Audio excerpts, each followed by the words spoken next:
Welcome student. अब हम financial statement analysis की नेक्स्ट एनालिसिस टेक्निक पर आएंगे, जिसे हम कॉमन साइज स्टेटमेंट एनालिसिस कहते हैं।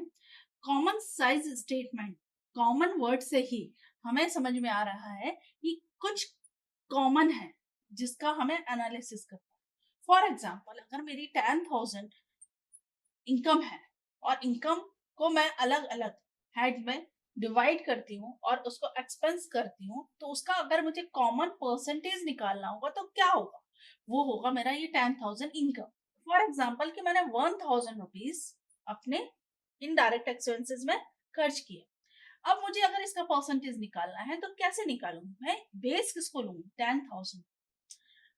कॉमन साइज स्टेटमेंट में हम यही करते हैं कि जो हमारे पास हेड है उनकी इनकम या एक्सपेंसेस या एसेट्स और लाइबिलिटीज को हम परसेंटेज कैलकुलेट कर उनको एक कॉमन फिगर में लाकर एनालिसिस करते हैं।